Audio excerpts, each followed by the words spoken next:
బులెటిన్లో breaking news చూస్తాం. కాంగ్రెస్ ఎమ్మెల్యేలకు క్లాస్ తీసుకున్నారు సీఎం రేవంత్ రెడ్డి. పార్టీ గీత దాటి మాట్లాడితే ఊరుకునేది లేదని అన్నారు.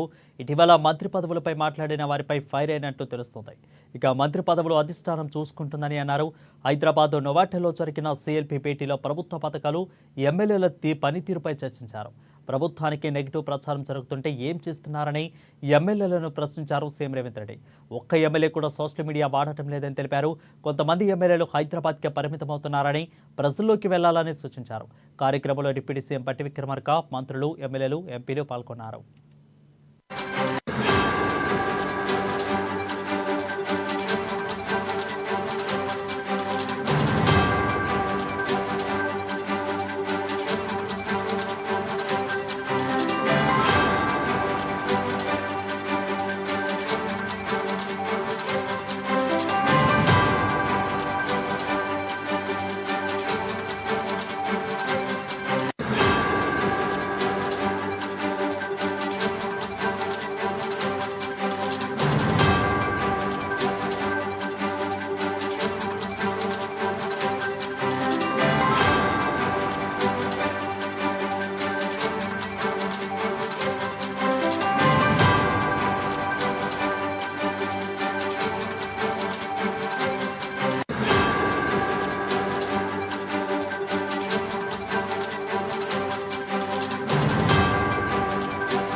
ఇక కాంగ్రెస్ ఎమ్మెల్యేలకు క్లాస్ తీసుకున్నారు సీఎం రేవంత్ రెడ్డి. పార్టీ గీత దాటి మాట్లాడితే ఊరుకునేది లేదని అన్నారు.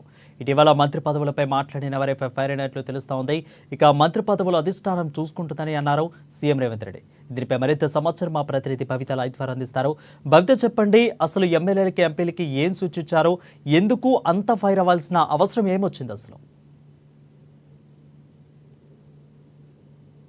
ఎల్పీ భేటీ ముగిసింది. సీఎం రేవంత్ రెడ్డి కొంతమంది ఎమ్మెల్యేలకు సూచనలు చేయడంతో పాటు మరికొంతమంది పైన ఆగ్రహం వ్యక్తం చేసినట్టుగా తెలుస్తుంది. అయితే గత కొంతకాలంగా మంత్రివర్గ విస్తరణకు సంబంధించి పూర్తి స్థాయిలో వాయిదా పడుతున్న సందర్భం నేపథ్యంలో మంత్రి పదవులు మాకు కావాలని చెప్పేసి ఎవరికి నచ్చినట్టుగా వాళ్ళు లాబింగ్ చేయడం, అంతేకాకుండా బహిరంగంగా చేసినటువంటి కార్యక్రమాలకు, అంటే పార్టీ కార్యక్రమాలకు సంబంధించి కావచ్చు, బహిరంగ ప్రదేశాలకు సంబంధించి బాహాటంగానే మాకు మంత్రి పదవి కావాలంటుంటే కొంతమంది అడ్డుపడుతున్నారు అనేటువంటి చేసినటువంటి కామెంట్స్ పైన సీరియస్గా స్పందించినట్టుగా తెలుస్తుంది. అయితే గత గత కొంతకాలంగా మాకు మంత్రి పదవులు కావాలని అటు ఎమ్మెల్యే వివేక్ కావచ్చు, చెన్నూరు ఎమ్మెల్యే వివేక్ కావచ్చు, ఆయన ప్లేస్లో వేరే సంబంధించినటువంటి నేత కావచ్చు, వీళ్ళతో పాటు రాజగోపాల్ రెడ్డి, అంతేకాకుండా మల్రెడ్డి రంగారెడ్డి డిస్టిక్లో ఏ ఒక్క ఎమ్మెల్యే కూడా ఇప్పటివరకు మంత్రి పదవి దక్కలేదు. ఒకవేళ రెడ్డి సామాజిక వర్గమే అడ్డొస్తే ఖచ్చితంగా నేను దానికి రాజీనామా చేసి ఏ సామాజిక వర్గానికి మంత్రి పదవి కేటాయిస్తారో వాళ్ళని గెలిపించుకుంటామంటూ కూడా కొంతకాలంగా కొన్ని కామెంట్స్ చేసిన సందర్భం అయితే కనబడుతుంది. ఇదే నేపథ్యంలో మునుగోడు ఎమ్మెల్యే అయినటువంటి రాజగోపాల్ రెడ్డి కూడా మొన్న తాజాగా 2 రోజుల క్రితం కొన్ని కామెంట్స్ చేశారు. నాకు మంత్రి పదవి ఇస్తానంటుంటే నా జానారెడ్డి ఒక ధృతరాష్ట్రుడిగా మారాడు, నాకు మంత్రి పదవి రాకుండా చేస్తున్నాడు, మంత్రి పదవి కోసం లేఖలు రాయాల్సినటువంటి అవసరం జానారెడ్డికి ఏముందంటూ కూడా కొన్ని హాట్ కామెంట్స్ చేశారు. అయితే ఈ కామెంట్స్ సంబంధించి కొంతవరకు ఎంపీ చామల కిరణ్ కుమార్ రెడ్డి పైన సీఎం సీరియస్ అయినట్టుగా తెలుస్తుంది. ఏంటంటే ఏదైతే ఆయన నియోజకవర్గానికి సంబంధించి పార్లమెంట్ నియోజకవర్గానికి సంబంధించి కొంతమంది పైన వీళ్ళకి మంత్రి పదవులు కావాలంటూ రోజుకొక పేరు చెప్తున్నారు. నీకు అంటే చెప్పాల్సినంత అవసరం ఏముంది, ఇది అధిష్టానం తీసుకున్నటువంటి నిర్ణయము. ఖచ్చితంగా ఇప్పటికీ అభిప్రాయాల సేకరణ కూడా కంప్లీట్ అయింది. ఎవరిని మంత్రి పదవిగా పెడితే బాగుంటుందో అది అధిష్టానం చూసుకుంటుందే తప్ప ఎవరు దీనికి సలహాలు సూచనలు చేయాల్సిన అవసరం లేదు అంటూ కూడా వాళ్ళు కొంచెం సీరియస్ అయినట్టుగా తెలుస్తుంది. అంతేకాకుండా మొన్న తాజాగా ఇప్పుడు ఏదైతే నన్ను ఎంపీగా గెలిపించినటువంటి రాజగోపాల్ రెడ్డికి ఖచ్చితంగా మంత్రి పదవి ఇవ్వాలంటూ కూడా అయితే ఎమ్మెల్యేలు కూడా అందరూ కూడా చాలా మంది కూడా హైదరాబాద్కే పరిమితం అయ్యారు. అదేవిధంగా ఇంత ప్రచారం జరుగుతున్నా నెగిటివ్ వస్తున్నా కానీ ఎందుకు ఎమ్మెల్యేలు ఖండించట్లేదు, సోషల్ మీడియాని వాడన్నట్టు కూడా సీఎం అంటే ఇటుపక్కకు మళ్ళీ మాట్లాడినట్లు కూడా తెలుస్తా ఉంది. సో దీన్ని అసలు ఏ విధంగా చూడాలి అంటే ఎమ్మెల్యేలను కూడా సోషల్ మీడియాని వాడమని చెప్తున్నారా, పర్టికులర్గా నెగిటివ్ మీద తిప్పికొట్టాలని సూచిస్తున్నారా?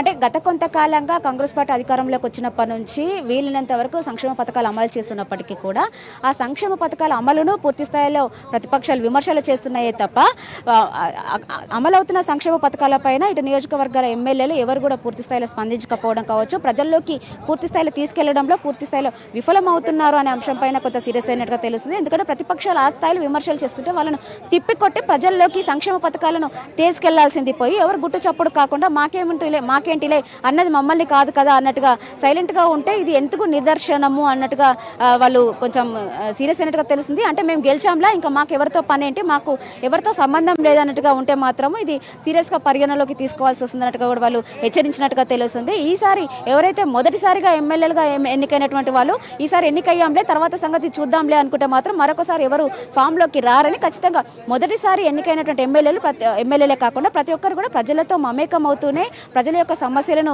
అంటే వాళ్ళ మధ్యలో ఉంటూ వాళ్ళ యొక్క సమస్యలకు పరిష్కారం దిశగా పనిచేస్తూ వాళ్ళతో సన్నిహితంగా ఉంటూ ఫ్రెండ్లీ నేచర్ని మెయింటైన్ చేసినటువంటి వాళ్ళకి మరొకసారి ఖచ్చితంగా వాళ్ళు అవకాశం కల్పిస్తారని చెప్పేసి కూడా వాళ్ళు చెప్పారు. ఎందుకంటే గత 1.5 year నుంచి కూడా పూర్తి స్థాయిలో ఎమ్మెల్యేలు నియోజకవర్గాల వారిగా కావచ్చు వాళ్ళకి సంబంధించిన గ్రామ లెవెల్లో గ్రామ సభలను ఏదైతే పెట్టి ఉన్నటువంటి పథకాలను పూర్తి స్థాయిలో తీసుకెళ్లడంలో విఫలమయ్యారు కాబట్టి ప్రతిపక్షాలకు అంటే వాళ్ళ విమర్శలకు తావు ఇచ్చినట్టుగా అవుతున్నాము. ఖచ్చితంగా సన్న బియ్యం అనేది ఒక అద్భుతం. ఎందుకంటే గతంలో 2 రూపాయల కిలో బియ్యం ఎంతవరకు ప్రశంసలు పొందిందో ఇప్పుడు సన్న బియ్యం కూడా అంతకంటే ఎక్కువ ఒక అద్భుతమైనటువంటి పథకము. ఖచ్చితంగా దీన్ని ప్రజల్లోకి తీసుకెళ్లాలి, ప్రతిపక్షాలను తిప్పికొట్టాలని చెప్పేసి వాళ్ళకు సూచించారు. అంతేకాకుండా మొదటిసారిగా ఎన్నికైనటువంటి ఎమ్మెల్యేలు కూడా పూర్తి స్థాయిలో గ్రౌండ్ వర్క్ చేయాలి. రేపటి నుంచి కూడా ప్రతి ఒక్కరు గ్రౌండ్లో ఉంటూ వర్క్ చేయాలి. నియోజకవర్గాల వారిగా వాళ్ళ యొక్క సమస్యలతో పాటు అక్కడ ఎలాంటి సమస్యలు ప్రధానంగా లేవనెత్తుతున్నారు ప్రజలు, ఎలాంటి సమస్యలు అంటే ఏ రకంగా ఉన్నాయి, అంతేకాకుండా పథకాలు ఎక్కడి వరకు అమలు అవుతున్నాయి, పూర్తి స్థాయిలో అర్హులకు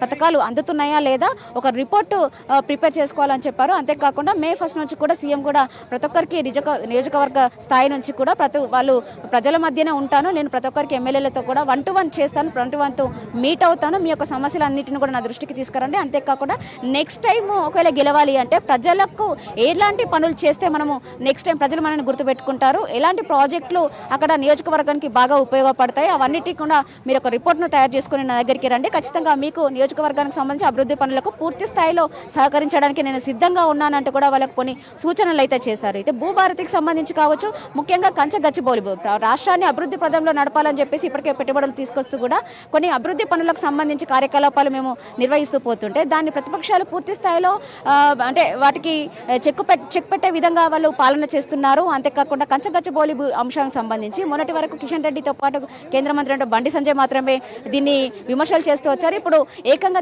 ప్రధాని స్థాయికి వెళ్ళిందంటే ఏ లెవెల్లో ఉన్నామో అర్థం చేసుకోవాలి. అంటే కాంగ్రెస్ ప్రభుత్వము దేశానికి ఒక రోల్ మోడల్గా నిలుస్తుంది. కాంగ్రెస్ ప్రభుత్వం అమలు చేసినటువంటి పథకాలు చూసి ఓర్వలేకనే మోదీ కూడా వీటిని కామెంట్ చేయాల్సినటువంటి పరిస్థితి వచ్చింది. ఇక్కడ మనం అర్థం చేసుకోవాలి, అంటే మనము దేశానికి ఒక ఆదర్శంగా నిలబడబోతున్నాము కాబట్టి ఖచ్చితంగా పథకాలన్నిటిని కూడా అమలు చేసే విధంగా, ప్రజల్లోకి వెళ్లే విధంగా మీరు చొరవ చేసి వాళ్ళ నియోజకవర్గాలలో అంటే నెక్స్ట్ కాంగ్రెస్కి ధీటుగా ఎవరు లేరు అనే విధంగా మీ యొక్క పనితీరు ఉండాలని చెప్పేసి కూడా వాళ్ళకు సూచించారు. అయితే కంచగచ్చిబౌలి విషయంలోకి సంబంధించి మాత్రం ఖచ్చితంగా అంటే ఏదైతే సోషల్ మీడియా వేదికగా అన్ని ప్రచారాలు చేస్తుంటే ఎవరు గుట్టు చప్పుడు కాకుండా ఉండడం కావచ్చు, ఎవరు వాటికి విమర్శలను తిప్పికొట్టే ప్రయత్నం ఎవరు చేయలేదు అన్నట్టుగా కూడా సోషల్ మీడియా వేదికగా ఎవరు కూడా వాళ్ళను అంటే విమర్శలకు ప్రతి విమర్శలు చేసే స్థాయికి ఎవరు లేరా, ఎందుకు ఎవరిని చేస్తే మాకేంటి అన్నట్టుగా ఎందుకు మీరు సైలెంట్గా ఉండాల్సి వచ్చింది అన్నట్టు కూడా వాళ్ళపైన కొద్దిగా సీరియస్ అయినట్టుగా తెలుస్తుంది.